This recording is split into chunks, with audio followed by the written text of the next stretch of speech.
Hello my dear student, welcome to my class. तो आज की क्लास में बच्चों हम लोग डेफिनिट इंटीग्रेशन को स्टार्ट कर रहे हैं। तो आपने बच्चों बहुत मेहनत से इनडेफिनिट इंटीग्रेशन की क्लास को खत्म किया एंड आपने उसमें बहुत कुछ सीखा। तो अब बच्चों वक्त है कि हम लोग डेफिनिट इंटीग्रेशन के भी टेक्निक के एंड उसके बारे में सीखें, क्योंकि बच्चों इस टॉपिक से जेईई मेन में हर बार एक क्वेश्चन तो पक्का आता ही आता है। बड़ा ही प्यारा सा टॉपिक है बच्चों, बहुत आपको प्यार आ जाएगा अगर इस टॉपिक को आप बहुत अच्छे से पढ़ोगे तो। बहुत इंटरेस्टिंग है। तो सबसे पहले बच्चों आप हमें बता दो क्या मेरी आवाज एंड मैं साफ साफ आपको दिखाई दे रहा हूं। जल्दी जल्दी आप लोग हमें कमेंट सेक्शन में जरूर बता दें। तो जैसा कि आपने अभी तक पढ़ा इनडेफिनिट इंटीग्रेशन में कि जब भी किसी फंक्शन को आप इंटीग्रेट करते हो तो आपको कोई दूसरा फंक्शन प्लस सी मिलता था। लेकिन बच्चों यहां डेफिनिट इंटीग्रेशन में आइए, अभी तक आपने क्या सीखा था कि इनडेफिनिट में अगर आप किसी एफ एक्स फंक्शन को इंटीग्रेट करते थे तो आपको कोई जी एक्स प्लस सी मिलता था। इसी सी इंटीग्रल कांस्टेंट की वजह से हम लोग इसे इनडेफिनिट इंटीग्रेशन कहते थे।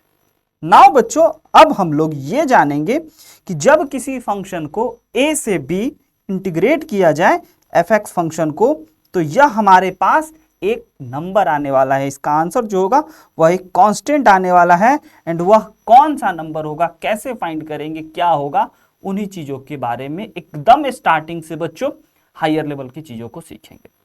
तो जल्दी जल्दी आप लोग ज्वाइन हो जाइए। अभी तक आप अपने दोस्तों के साथ शेयर कर दीजिए एंड इस क्लास का शुभारंभ किया जाए।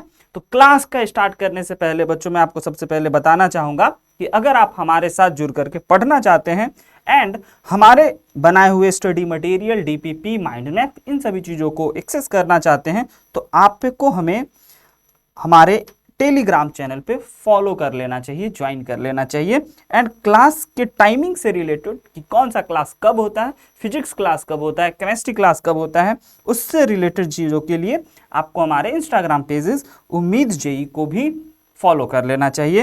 एंड उसके साथ साथ आप हमारे वेबसाइट www.anandvani.com को भी विजिट कर सारे यूजफुल स्टडी मटेरियल को आप वहां से एक्सेस कर सकते हो। एंड उसके साथ साथ आप हमारे लिंक ट्री को भी विजिट कर बहुत सारे स्टडी मटेरियल एंड सारे स्टडी से रिलेटेड जितने भी चीज होंगे वो आपके लिए यहाँ पे इजिली अवेलेबल हो जाएंगे। तो नाउ बच्चों अगर हम लोग अपने क्लास पे बढ़े आगे, तो आगे का हमारा मुद्दा है कैसे हमारा उसके साथ बच्चों अगर आप हमारे साथ मिल करके टीम उम्मीद जी के जेई के साथ मिल करके अगर आप जेई क्रैक करना चाहते हैं तो हमारे ऑफलाइन सेंटर भी ओपन हो चुके हैं एंड आप उस कोड में इनरोल करते वक्त आनंद कोड यूज कर सकते हो। एंड बच्चों अगर उससे रिलेटेड आपको कोई भी जानकारी चाहिए, कोई भी बातचीत करने हैं तो आप इस नंबर पे कॉल करके बात कर सकते हो। तो अगर हम लोग बढ़े अपने आज के मुद्दों पे, तो सबसे पहले हम आपको अभी तक बता दें basic idea, basic concept definite integration के बारे में। तो अभी तक आपने इनडेफिनिट में सिर्फ फंक्शन को इंटीग्रेट करा, आपने देखा कि किसी फंक्शन को कैसे इंटीग्रेट करेंगे, जिसमें कि आपने मेथड ऑफ सब्स्टिट्यूशन सीखा, बेसिक क्वेश्चन सीखा, इंटीग्रेशन बाय पार्ट सीखा, पार्शियल फ्रैक्शन सीखा, ना जाने कितने टेक्निक आपने सीखा और उन सभी टेक्निक के यूज से आपने किसी भी फंक्शन को इंटीग्रेट करने के चीजों को जाना। अब बच्चों हम लोग किसी फंक्शन को इंटीग्रेट कर लेंगे तो उसका एग्जैक्टली मीनिंग क्या होगा, उन चीजों पे अब हम लोग बढ़ने वाले हैं, यानी चीजों को रियली अप्लाई भी करने वाले हैं। तो सबसे पहले अगर बेसिक आइडिया की बात की जाए तो मैं आपको बेसिक आइडिया इतना देना चाहूंगा कि अगर कोई फंक्शन अगर कोई फंक्शन को एफ एक्स कोई फंक्शन है हमारा जिसको अगर ए से बी इंटीग्रेट किया जाए, राइट, तो यह क्या होगा। एज्यूम कर लेते हैं इसे इंटीग्रेट करने के बाद कैपिटल एफ एक्स आया। नाउ बच्चों ये कैपिटल एफ एक्स जब आए तब इसमें आपको अपर लिमिट एंड इसको लोअर लिमिट, अच्छा जिसमें मैं आपको बता दूं कि इस वाले चीजों को हम लोग कहते हैं कि यह हमारा लोअर लिमिट है, इसको हम लोग कहेंगे लोअर लिमिट है एंड इसको कहते हैं अपर लिमिट। तो आपको ये चीज पता चल गया कि इसको हम लोग पढ़ेंगे कैसे, integration of A to B F X, जिसमें कि हमारा लोअर लिमिट जो है वह ए है एंड अपर लिमिट जो है वह बी है। नाउ बच्चों आगे बढ़े तो हमें इंटीग्रेट जब कर लिया जाए तब हमें इस x की जगह पे एक बार b रखना चाहिए एंड उसके बाद सब्ट्रैक्ट कर देना चाहिए a रख करके। और हाँ, यहाँ पे हमारे पास इंटीग्रेट करने के बाद कैपिटल एफ आए हैं, तो उन कैपिटल एफ में एंड ये जो होगा बच्चों, यह हमारा एक नंबर आएगा, यह हमारा एक कांस्टेंट आएगा। तो यहां से हम लोग ये कह सकते हैं कि यस, हमारा डेफिनेट इंटीग्रेशन में इंटीग्रेशन की सारे टेक्निक्स फॉलो होंगे एंड उसके साथ साथ आपको अपर लिमिट डाल करके फंक्शन में जो भी आपका इंटीग्रेशन होके आया एंड उसके बाद लोअर लिमिट डाल करके सब्ट्रैक्ट कर देना है। तो इसे डेफिनेट इंटीग्रेशन कहने का यही कारण है क्योंकि इसमें प्लस सी यानी कि कोई इंटीग्रल कांस्टेंट नहीं होता है।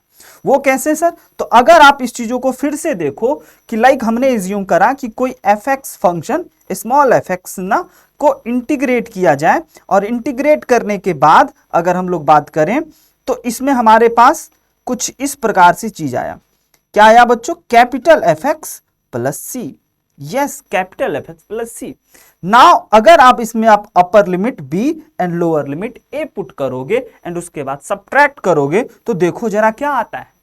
जब आप x की जगह पे b पुट करोगे एंड बच्चों उसके साथ साथ आप एक बार x की जगह पे a पुट करोगे यानी कि लोअर लिमिट एंड उन दोनों को अगर सब्ट्रैक्ट कर दोगे तो देखो आपके पास क्या आया, f of b plus C minus F of A minus C and ये c से c कैंसिल आउट हो गया एंड हमारे पास F of b minus F of A आया।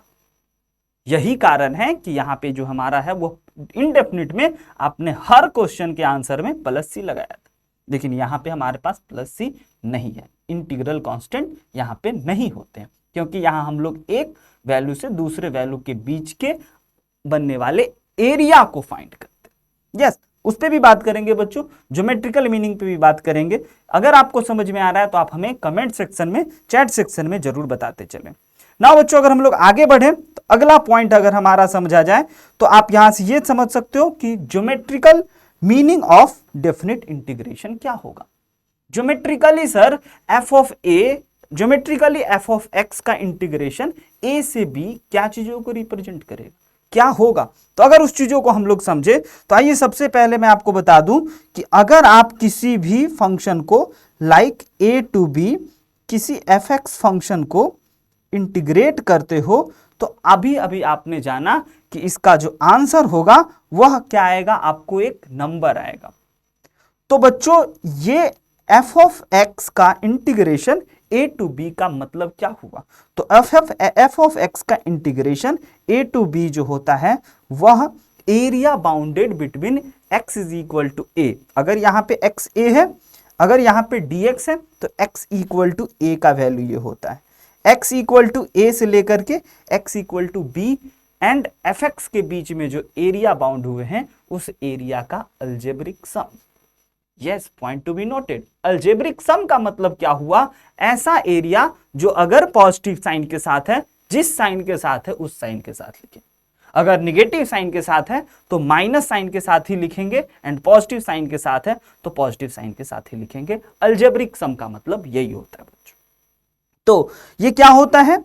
अगर किसी फंक्शन को इंटीग्रेट किया गया ए से लेकर के बी तक, तो देखो जरा ए से लेकर के बी तक अगर इसे इंटीग्रेट करा गया तो ये हमारे पास हो जाएंगे is algebraic sum, algebraic sum of area bounded by, area bounded by X is equal to A and X is equal to B. का मतलब जरा समझते हैं एक बार कि इसका मतलब क्या है। तो अगर हमारे पास ये है, एज्यूम कर लें कि ये हमारा एक्स एक्सिस एंड ऐसे एज्यूम कर लें कि ये हमारा वाई एक्सिस। इस प्रकार से हमारे पास X axis and Y axis है, देख लो। नाउ बच्चों, अगर हम लोग कोई एफ एक्स फंक्शन का ग्राफ ड्रॉ करें, कोई भी एफ एक्स हमारा फंक्शन है, तो चलिए इस प्रकार से हम लोग ग्राफ ड्रॉ कर लेते हैं। लाइक इस प्रकार से, राइट, ये हमारा एफ एक्स फंक्शन का ग्राफ हम ड्रॉ कर रहे हैं कुछ इस प्रकार से, राइट। ये हमारा कोई y is equal to F X function है, राइट। अब ये हमारा कोई y is equal to F X function है एंड बच्चों हमें a से लेकर के, a हमारा पॉइंट कोई यहां पे है ए कोई पॉइंट x इक्वल टू ए से लेकर के अगर हमें इसे b तक अगर इंटीग्रेट करना है इस फंक्शन को, ये हमारा x is equal to B point है, तो ये a से लेकर के b तक अगर हमें इस फंक्शन को इंटीग्रेट करना है तो इसका मतलब ये हुआ कि ये जो ग्राफ बन रहे हैं x इज इक्वल टू ए से, ये वाला जो हमारा x इक्वल टू ए है and x equal to B के बीच में, एंड इस फंक्शन से जो भी एरिया बाउंड हो रहे हैं वो एरिया का अलजेब्रिक सम, यानी कि अगर इज्यूम कर लें कि इस छोटे वाले पार्ट का, इस ब्लैक कलर वाले का एरिया अगर a1 है एंड इस वाले का अगर हम लोग इज्यूम कर लें कि इसका एरिया अगर a2 है एंड उसके साथ साथ इस वाले का एरिया इज्यूम कर लें कि इसका एरिया अगर a3 है, तो यहां से हम लोग ये कह सकते हैं कि इस definite integration a to B fx का मीनिंग क्या हुआ, तो वह मीनिंग हुआ a1 माइनस a2, क्योंकि a2 जो है वो x एक्सिस के बिलो है, एंड प्लस a3। तो ये हो गया बच्चों इसका ज्योमेट्रिकल मीनिंग।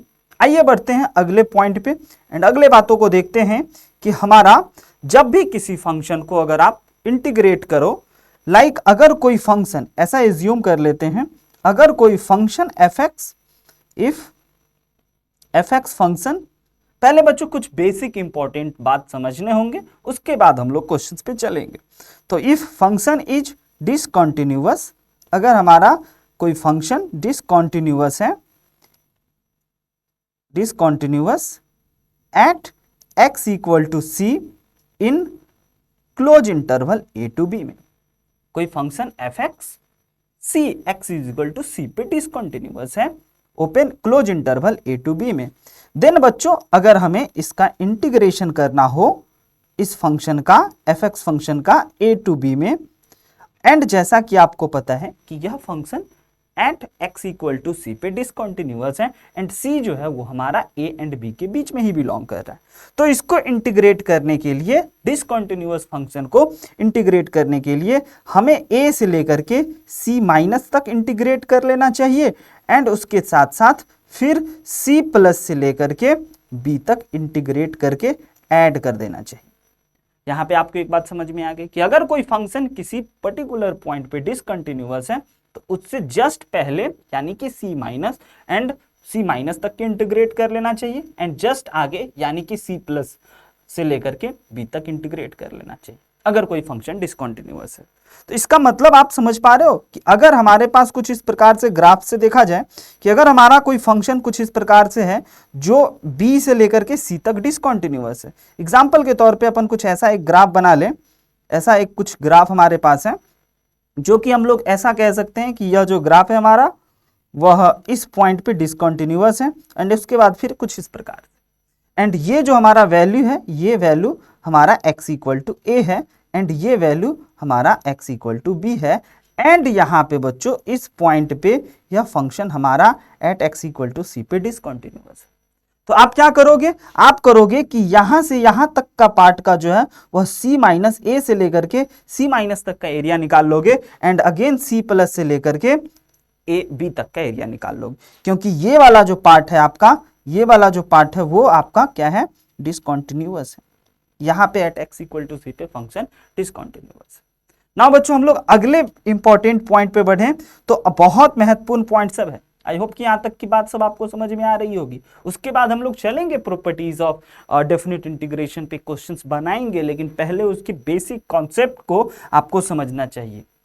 अब जरा सोचो जरा, आप मुझे बताना कमेंट में कि अगर मैं आपसे पूछूं कि किसी फंक्शन को किसी क्वेश्चन का, किसी डेफिनेट इंटीग्रेशन का answer a to b fx is equal to अगर आपको 0 आ जाए तो आपके मन में क्या ख्याल आएंगे? तो आप कहीं ना कहीं ये सोचोगे कि अगर इस फंक्शन का इंटीग्रेशन 0 आ जाए तो हम लोग ऐसा कह सकते हैं कि हो सकता है कि इसका अपर लिमिट एंड लोअर लिमिट जो हो वह दोनों का दोनों सेम हो, यानी कि एक पॉइंट का एरिया फाइंड करना होगा। तो वही हम लोग यहां से सोच सकते हैं कि हमारे पास ऐसे दो केस हो सकते हैं। एक केस ये हो सकता है कि हमारा upper limit lower limit same हो, तभी तो एज्यूम कर लेते हैं, तभी तो आइए लॉजिक समझाते हैं। हो सकता है कि जो हमारा अपर लिमिट और लोअर लिमिट दोनों ए ही हो, तो इसका आंसर जो हो जाएगा वह हो जाएगा 0। कब, कैसे? तो अगर आप सोचोगे तो इसका इंटीग्रेशन क्या हो जाएगा बच्चों, एज्यूम कर लेते हैं gx प्लस सी, एंड आप एक बार अपर लिमिट रखोगे और लोअर लिमिट रखोगे और सब्ट्रैक्ट कर दोगे। जैसे ही आप अपर लिमिट रखोगे एंड लोअर लिमिट रखोगे एंड सब्ट्रैक्ट कर दोगे, तो यह पूरा का पूरा टर्म जो है वो आपका कैंसिल आउट हो जाएगा। तो यहां से आप कह सकते हो भी 0। तो यस, आपको ये बात जरूर समझ में आना चाहिए कि अगर किसी फंक्शन का, अगर किसी क्वेश्चन में a to b definite integration हो और वह 0 हो, तो इसका मतलब हमें दो बातें समझ में आएंगी। पहली बात तो मैं आपके साथ डिस्कस कर लिया। अब दूसरा बात आप सोचो और बताओ कि दूसरा बात क्या हो सकता है कि अगर इसका आंसर 0 है। यस, आप बिल्कुल सही सोच रहे हो। तो बच्चों ये हो सकता है दूसरा केस कि जितना एक्स एक्सिस के एबव एरिया बाउंड हुआ होगा, उतना ही एक्स एक्सिस के बिलो भी एरिया बाउंड हुआ होगा, तभी तो उन दोनों का अलजेब्रिक सम 0 हो गया होगा।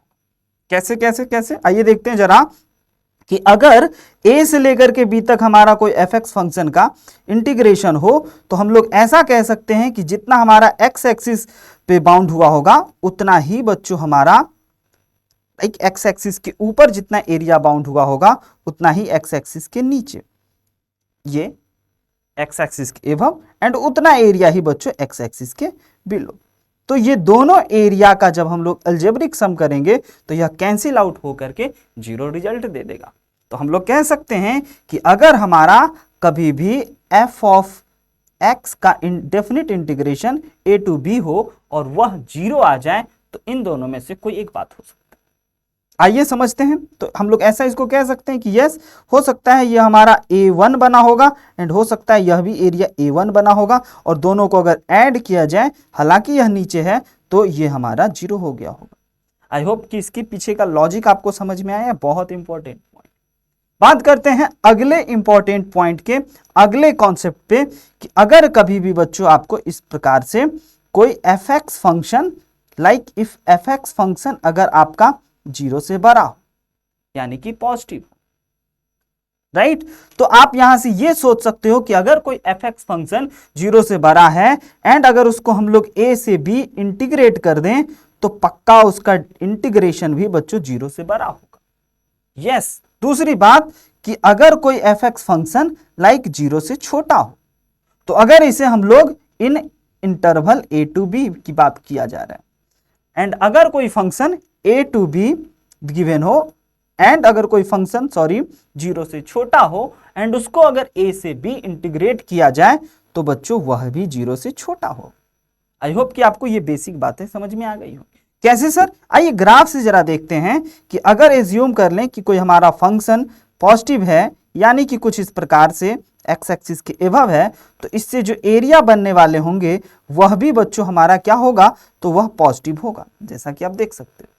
एंड अगर हम लोग बात करें दूसरे केस पे, तो आइए जरा देख लेते हैं कि अगर कोई फंक्शन हमारा इस प्रकार से एक्स एक्सिस के बिलो है, यानी कि कुछ इस प्रकार से है, तो इसके बीच में जो एक्स ए से बी के बीच में जो एरिया बाउंड होंगे, वह बच्चों हमारा निगेटिव होगा, क्योंकि एक्स एक्सिस के नीचे है।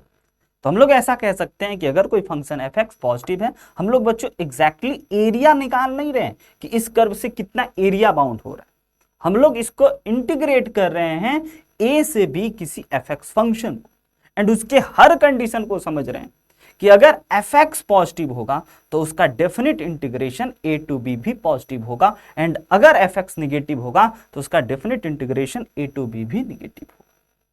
बात करें अगले कॉन्सेप्ट पे, तो अगला कॉन्सेप्ट बच्चों हमारे पास है, अगला पॉइंट की अगर बात की जाए, यस, ये पॉइंट आई होप आपको समझ में आया। अब हमें चैट सेक्शन में, कमेंट सेक्शन में जरूर बताते चलें। अगले पॉइंट की बात की जाए तो अगला पॉइंट ये है कि अगर कभी भी close interval A to B में, close interval A to B में अगर हमारा in A to B close interval की बात की जाए, तो in close interval A to B if fx is greater than equal to gx, ऐसा बच्चों हमने एक कंडीशन दिया कि a से b इंटरवल में अगर fx function greater than equal to gx है, देन क्या आप एग्री करते हो कि a टू b fx का इंटीग्रेशन जो होगा वह ग्रेटर हो जाएगा a टू b gx के इंटीग्रेशन से? यस और अब इसको समझो जरा, ये कैसे सर? अगर fx फंक्शन ग्रेटर है एंड gx स्मॉलर है तो fx फंक्शन का इंटीग्रेशन a टू b उसी इंटरवल में, इंटरवल इंपॉर्टेंट है बच्चों, a से b में ही, देखो a से b में ही ये ग्रेटर हो जाएगा एंड gx वाला छोटा हो जाएगा। कैसे सर? ग्राफ से फील करते हैं, इसके ग्राफ को जरा देखते हैं कि अगर हमने लाइक इस प्रकार से हमारे x axis and y axis अगर ड्रॉ कर लिया जाए एंड हम एज्यूम कर लेते हैं कि हमारे पास कोई fx फंक्शन है, ये y is equal to, like हम ये एज्यूम कर लेते हैं कि ये हमारा कोई fx फंक्शन जो कि ग्रेटर है gx से, तो हमें gx एज्यूम करना चाहिए इसके नीचे, ये एज्यूम कर लिया हमने, ये हमारा हो गया gx फंक्शन। तो आप देख सकते हो कि a से b इंटरवल में अगर हमारा gx, अब a से b इंटरवल भी देख लिया जाए, आइए जरा देख लें, यह हमारा बच्चों a हो गया, एज्यूम कर लिया जाए ये a पॉइंट एंड ये एज्यूम कर लिया जाए यह b पॉइंट। नाउ आप देख सकते हो कि a से b में हमारा gx से बनने वाला एरिया जो होगा, फील करो दोनों अलग अलग कलर से, gx से बनने वाला जो एरिया होगा वह ये होगा बच्चों, gx से बनने वाला and x equal to a and x equal to b से, एंड उसके साथ साथ अगर आप देखो तो fx से बनने वाला area, fx x axis and x equal to a and x equal to b से बनने वाला एरिया आप देखोगे तो आपका ये एरिया होगा। तो ऑब्वियस सी बात है, आपको यहां पे ये बात समझ में आ गई कि अगर a से b इंटरवल में हमारा fx बड़ा है, gx छोटा है, तो a से b वाले fx के साथ बनने वाले एरिया भी ग्रेटर होंगे एंड gx का एरिया स्मॉलर होगा। यस बच्चों, बहुत काम की बात, बहुत इंपॉर्टेंट। आगे बढ़ा जाए, अगली बातों को समझा जाए, तो अगला एक और इंपॉर्टेंट कॉन्सेप्ट समझने की जरूरत है, जरा गौर फरमाइएगा, समझिएगा कि अगर कभी भी fx फंक्शन का इंटीग्रेशन a टू b जो होगा, राइट, वह छोटा होगा किससे? fx फंक्शन, फिर से लिख लिया जाए, छोटा होगा fx फंक्शन का इंटीग्रेशन a टू b से जो भी बनने वाले हैं उसके मॉड से, एंड fx फंक्शन का अगर मॉड किया जाए एंड उसके बाद उसे a से b इंटीग्रेट किया जाए, तो इसमें आप देखोगे तो सबसे कम जो होगा वह होगा fx एंड उसके बाद जो होगा वह होगा आपका fx का इंटीग्रेशन a टू b का मॉड, एंड सबसे बड़ा होगा fx फंक्शन पे ही मॉड लगा करके तब उसका इंटीग्रेशन a से b तक। बहुत इंपॉर्टेंट फॉर्मूला, बहुत इंपॉर्टेंट प्रॉपर्टीज, ऑब्जर्वेशन। सर ऐसा कैसे? ऐसा कैसे बच्चों? इसको समझने के लिए आइए एक क्वेश्चन से ही समझते हैं। एक क्वेश्चन से ही समझते हैं कि अगर आपको यहां पे एक बहुत ही इंपॉर्टेंट पॉइंट हमने बताया कि अगर कोई fx फंक्शन है, पहले इस बातों को समझो, अगर कोई fx फंक्शन है, राइट, उसको a से लेकर के b तक इंटीग्रेट किया गया, तो कहीं ना कहीं x इक्वल टू a से लेकर के x इक्वल टू b के बीच में जो एरिया बाउंड हुए वो फाइंड करना। एंड बच्चों अगर उस फंक्शन से जो भी एरिया आया अगर आप उसी का मॉड लगा दोगे तो यह इससे बड़ा होगा। यस, एंड उस फंक्शन पे ही अगर आप मॉड लगा दिए एंड उसके बाद a से b इंटीग्रेट किए तो जो भी वह निगेटिव आया होगा, राइट, निगेटिव आया होगा, तो वह निगेटिव तो पहले पॉजिटिव बन जाएगा, देन आप एरिया फाउंड करोगे a से b के बीच में, तो वह ऑब्वियसली सबसे बड़ा होगा एंड इक्वल भी हो सकता है। यस, आइए समझते हैं इसको हम लोग कुछ इस तरीके से कि अगर हमारे पास कोई इसका कोई एग्जाम्पल ले लिया जाए बच्चों, तो आओ एक एग्जाम्पल ले लिया जाए। एक क्वेश्चन से ही आप बहुत अच्छे से समझोगे और डेफिनेट इंटीग्रेशन के क्वेश्चन का भी सिलसिला शुरू हो गया। लाइक मैं अगर आपको दे दूं कि ठीक है आप मुझे बताओ π/2 से लेकर के 3π/2 sin x का इंटीग्रेशन क्या होगा, तो आप कहोगे सर बहुत आसान, sin x का हमने पढ़ा कि सर sin x का इंटीग्रेशन हो जाएगा cos x minus cos x, upper limit 3π/2, lower limit π/2। Yes बच्चों, हमें सिर्फ और सिर्फ fx कोई फंक्शन है लाइक sin x है, इसके ग्राफ को जरा देख लें कि हमारे पास क्या क्वेश्चन में गिवन है। क्वेश्चन में हमने दिया कि हमारे पास sin x फंक्शन है, तो sin x का बच्चों ग्राफ बना लिया जाए सबसे पहले। यस, sin x का ग्राफ कुछ इस प्रकार से,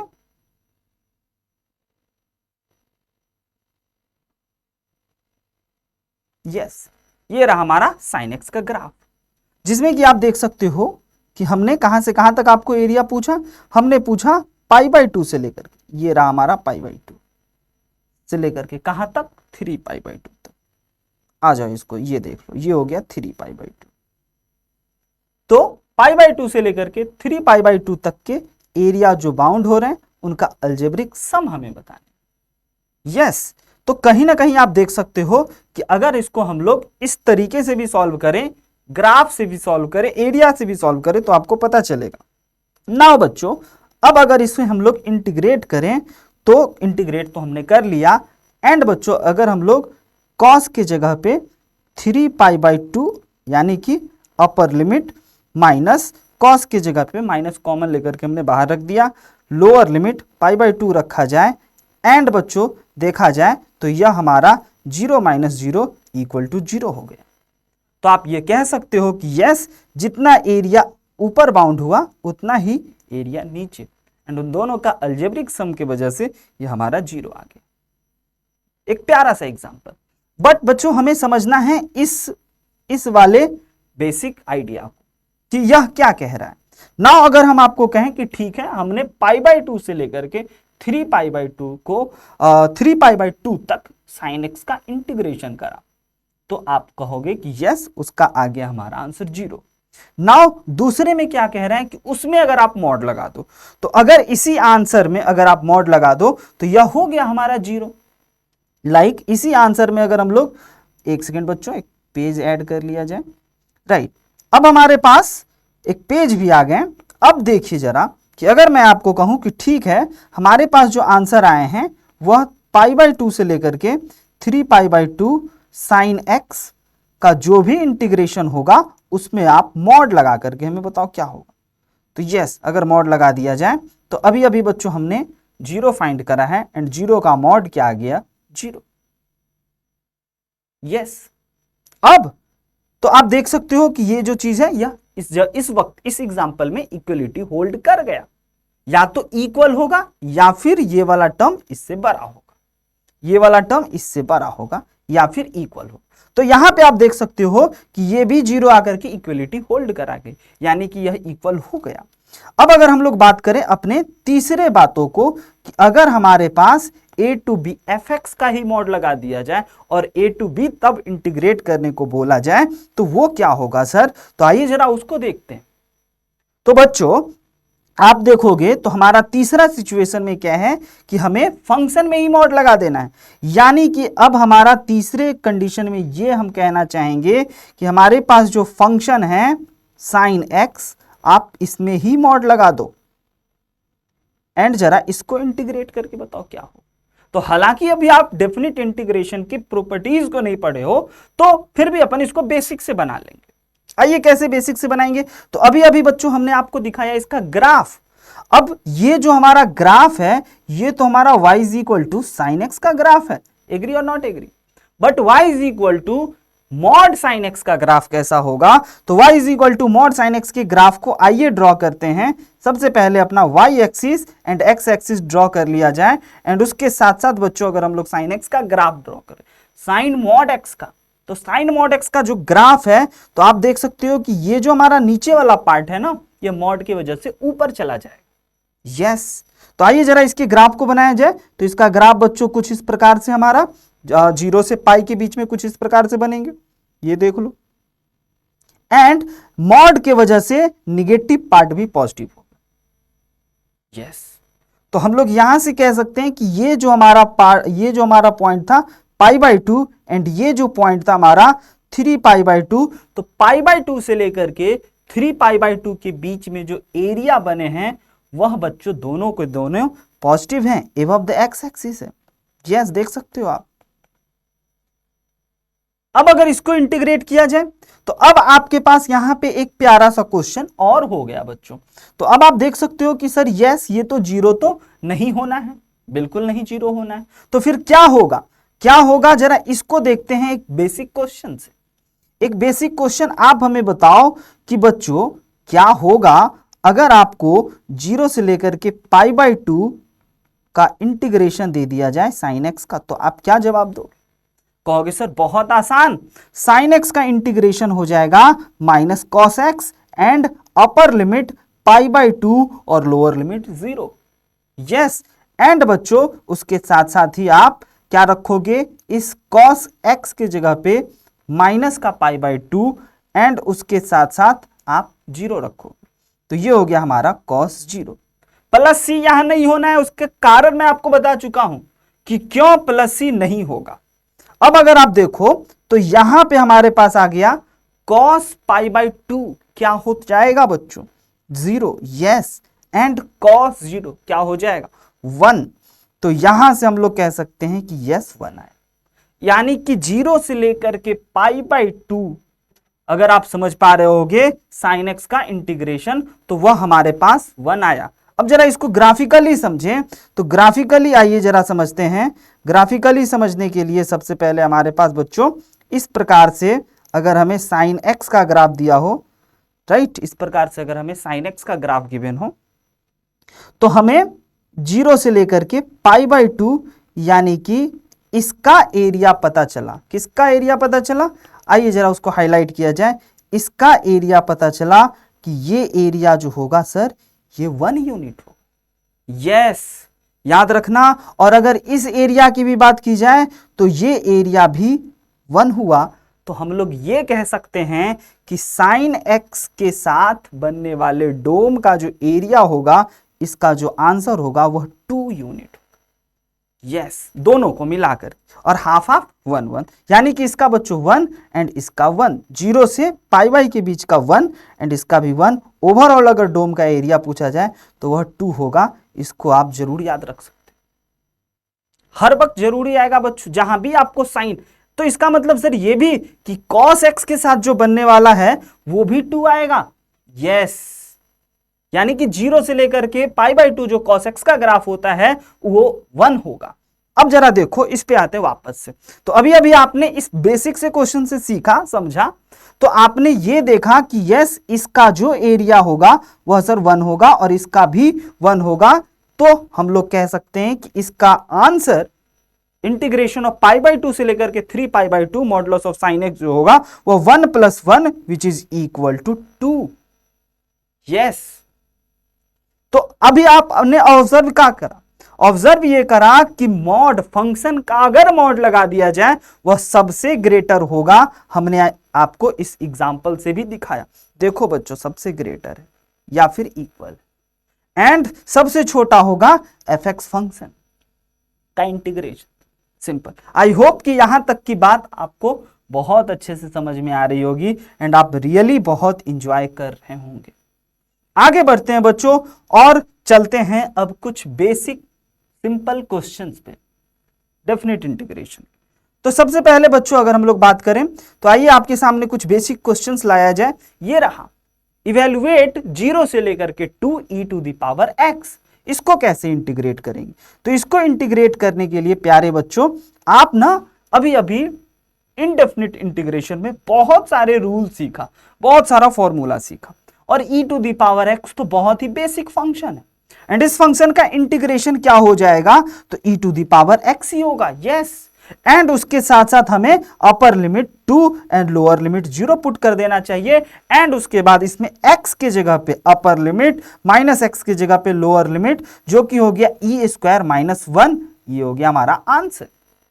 आई होप कि आपको ये सब बेसिक क्वेश्चन बहुत ही मजेदार लग रहे होंगे। आइए एक और प्यारे से क्वेश्चन को करते हैं एंड जल्दी से इस क्वेश्चन को कीजिए और आप हमें बताइए कि अगर 0 से लेकर के 5 तक x + 1 का इंटीग्रेशन करना हो तो आपने बच्चों बहुत आसानी से कर सकते हो। आप जानते हो कि सर ये 0 से लेकर के 5 तक x प्लस 1 का अगर इंटीग्रेशन करा जाए तो x का तो हमें पता है क्या हो जाएगा, एक्स स्क्वायर बाई 2 प्लस 1 का क्या हो जाएगा x, एंड उसके साथ साथ हमें अपर limit and lower limit and upper limit डाल करके लोअर लिमिट घटा देना है। तो क्या क्या आ जाएगा यहां से, अगर x की जगह पे 5 पुट करें then we have 25/2 plus 5 minus 0 put किया जाए तो 0/2 प्लस 0, ओवरऑल देखा जाए तो वी हैव 25/2 प्लस 5, अगर जोड़ा जाए तो बच्चों LCM 2 25 plus 10 which is equal to 35/2 is the right answer. Yes, तो बच्चों हमने प्रॉपर्टीज ऑफ डेफिनेट इंटीग्रेशन से पहले इतने चीजों को सीखा समझा, और भी बेसिक क्वेश्चंस करेंगे। एंड आइए जरा इस क्वेश्चन को सॉल्व किया जाए। बहुत इंपॉर्टेंट क्वेश्चन, बहुत शानदार क्वेश्चन बच्चों, इसको आप सीख करके बहुत अच्छा कॉन्सेप्ट बिल्ड कर सकते। जरा देखो, π/4 से लेकर के π/2 तक हमें इंटीग्रेशन करने को बोला गया है 1 माइनस साइन 2x के रूट अंडर dx। कैसे किया जाए, आप इंडेफिनिट में हर एक तरह के टेक्निक को सीख चुके हो। यस, बिल्कुल सीख चुके हो। तो क्या बच्चों आप ऐसा लिख सकते हो, आइए देखते हैं। वैसे आप एक बार ट्राई करो और हमें कमेंट में जरूर बताओ। आपको ऐसा करना चाहिए, ये π/4 से लेकर के π/2 तक हमें इंटीग्रेट करना है।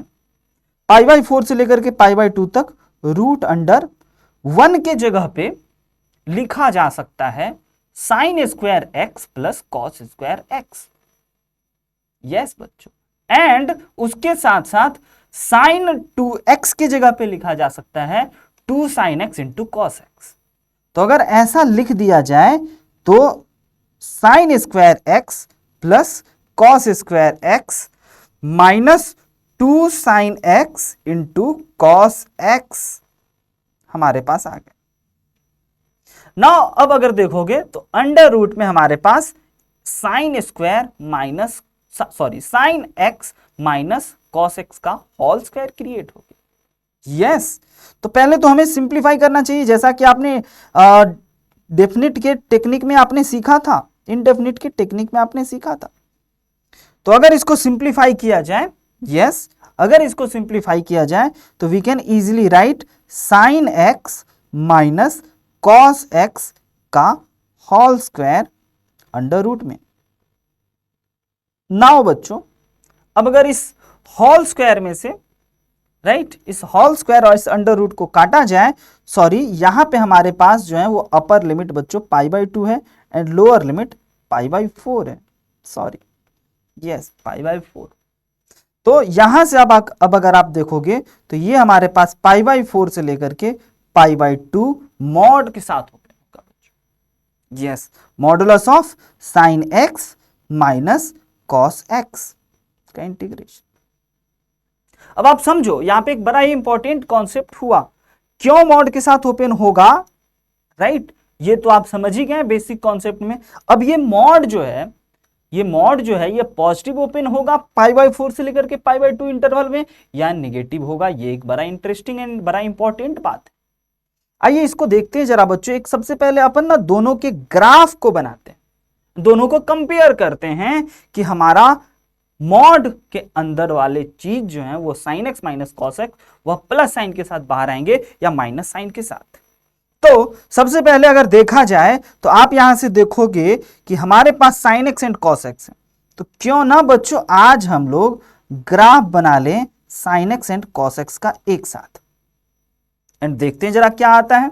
तो अगर अपन साइन एक्स का एंड कॉस एक्स का ग्राफ एक साथ बनाएं एक ही X axis and Y axis में, तो कुछ बहुत अच्छी चीज हम लोग ऑब्जर्व कर पाएंगे। तो ये हो गए बच्चों हमारे x axis and Y axis.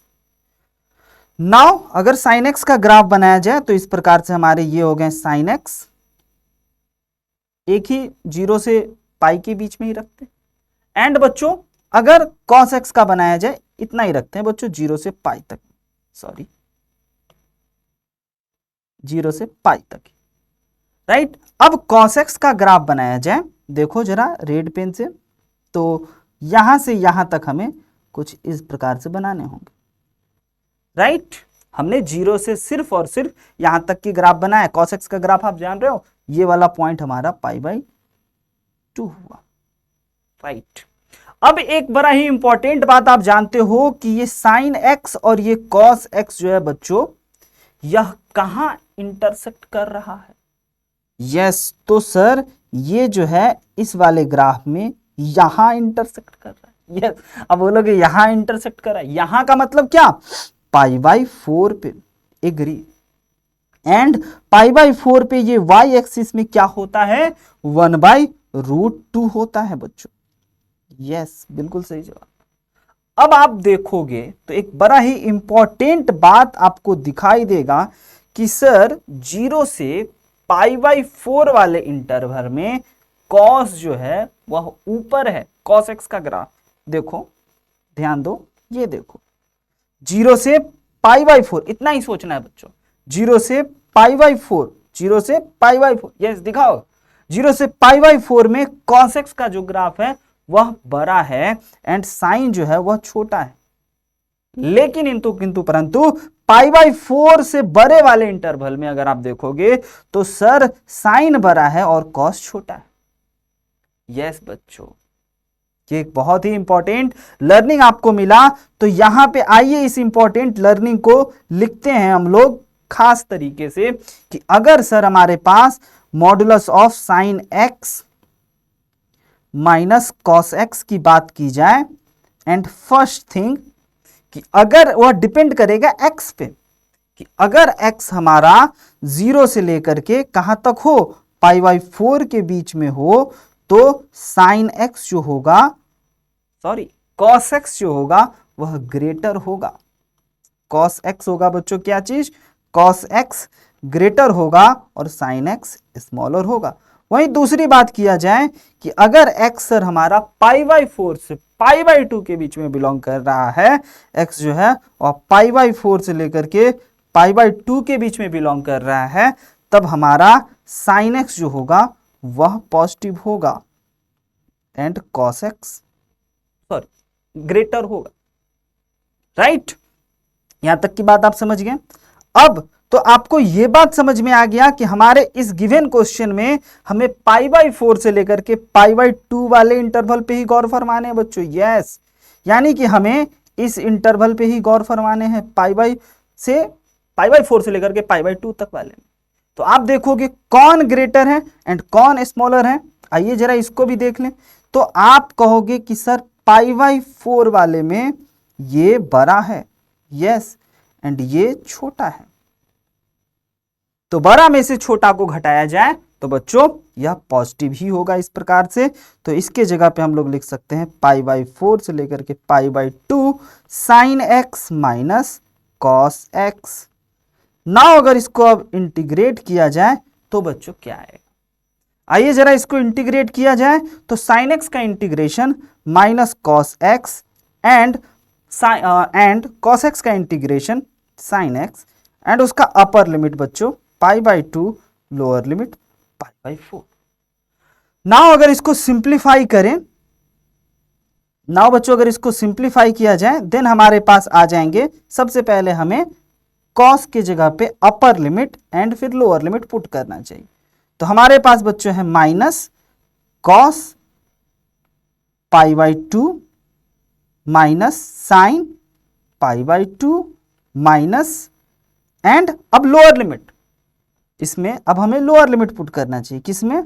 Minus cos π/4 minus sign π/4 को अगर सिंप्लीफाई किए तो क्या आएगा देखिए।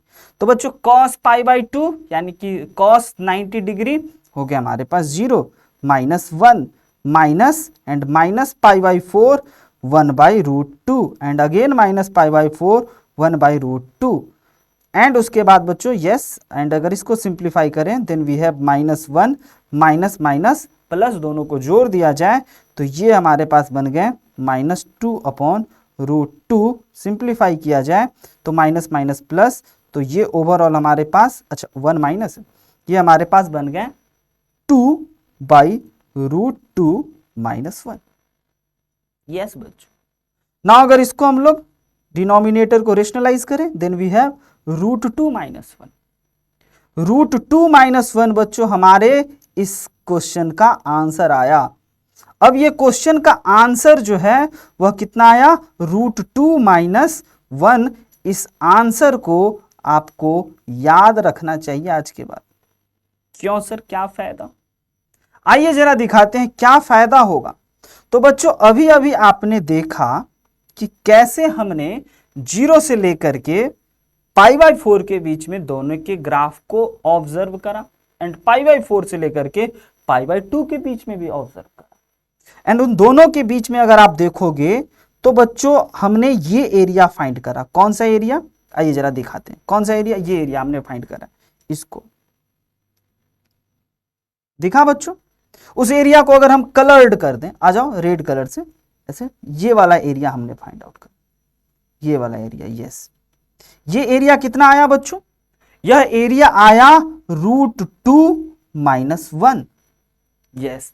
एंड इसको हम लोग कहते हैं, ये जो शेप है, ये जो आकार आपको दिख रहा है, क्या आपको बच्चों ये पक्षी का चोंच नहीं दिख रहा है? इसको हम लोग कहते हैं चोंच का एरिया। तो जब कभी भी sin x and cos x से इस प्रकार से कभी एरिया बने तो उसका √2 - 1 होगा। ये आप याद रखना, आने वाले टॉपिक में भी आपको बहुत यूज हो जाएगा।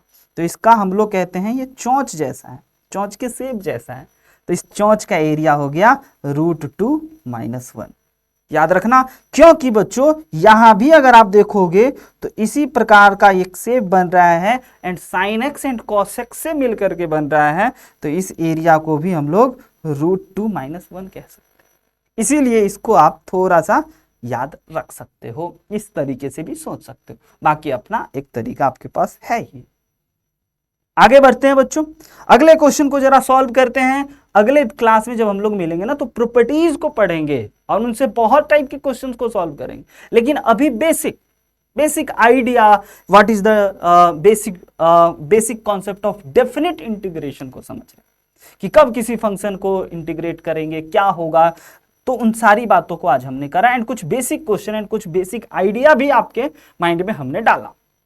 अब आप ये देखो कि अगर इस क्वेश्चन को इंटीग्रेट किया जाए तो -1 से 1, तो ये हमारा अपर लिमिट एंड लोअर लिमिट है।